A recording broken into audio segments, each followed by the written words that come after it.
Hey guys, so I'm finally doing another video and this one's all about lino printing and it's gonna kind of be a tutorial. I'm pretty much just gonna show you like a bit like a sped up process of me doing some carving and printing, and I'm gonna explain a little bit about what I'm doing. So these ones that you're watching at the moment are just some pieces of lino I had to cut for college, but I'm using them again because, bearing in mind they were like pencils and brushes and stuff, I thought they would look good for some plain stuff. But here's kind of how you make them, like from scratch. So I always draw my designs out on tracing paper first, because this way it means you get to draw it the right way around, because obviously with printing it's gonna be flipped. But if you draw on the tracing paper first, you can draw it the correct way, which is especially good if you've got to do any kind of text or writing, because that's hard to flip.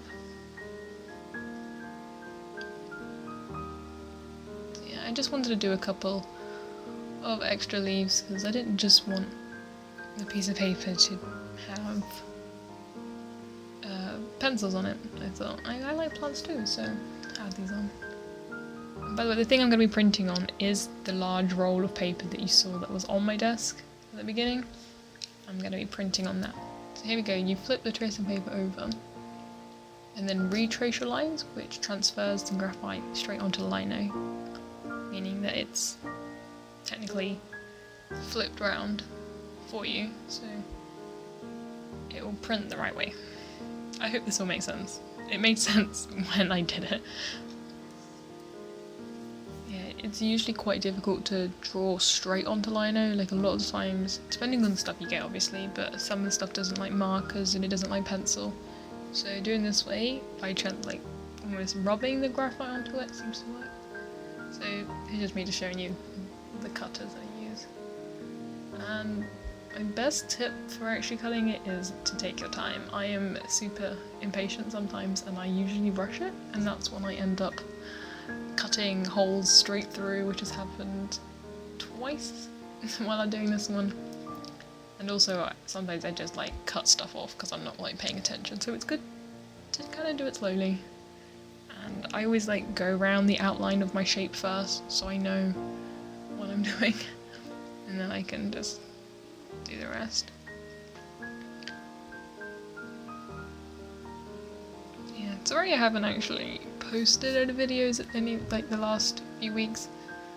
The first time I missed it, I was working, and I literally did not have time. But then after that, I'm not gonna lie, I've just been rather lazy and haven't been doing a whole lot of like proper art that isn't just like sketches in my sketchbook. But I might film a video that's literally just me filling out some sketchbook pages, just so you can kind of see like my not so great art that I do most of the time, because that's kind of the art that helps you practice and develop art skills. It's the stuff I usually just draw like straight and pen into a sketchbook and it all looks terrible, but it's all good practice. So yeah, I might do a video like that in the future. Maybe even like more tutorial things like this one if you're interested. So yeah, I'm just covering the second one now. This one was probably my favourite, like this is probably the favourite lino I've ever cut. I just think it turned out really well. It was really fun to do because it's really simple. And depending on where you get them, it's not that much of an expensive thing to do either. Usually, like if you buy in bulk, the lino, you can get it for quite cheap, and you only need to buy the cutters once. Yeah. Here's both of them finished. Okay.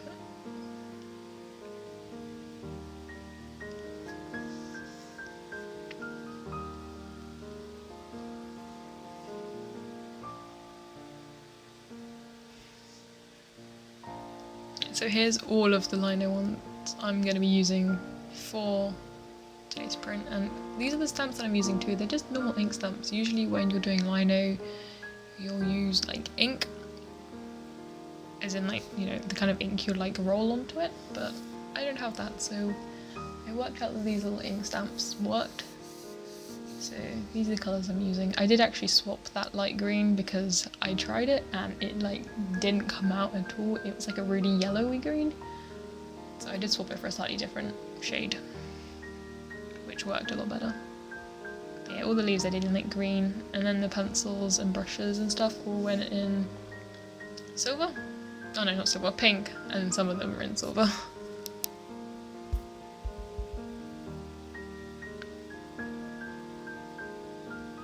Yeah, the reason I'm doing this whole piece is because I have this huge roll of paper and I really wanted to use it as like a cover for my desk, because one, I get mess all over my desk and I'm like slowly ruining it, but also I prefer like having a patterned background, so like for future videos and stuff I'll have a nice kind of background to things rather than just the wood of my desk.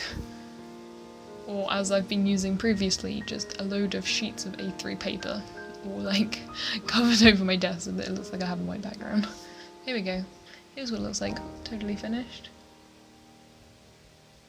I didn't really go for a pattern, I kind of stuck the stamps everywhere. But yeah, I like it, and I've got loads more paper left, so I can do more of these in the future. But thank you for watching, and I'll see you in my next video. Bye bye.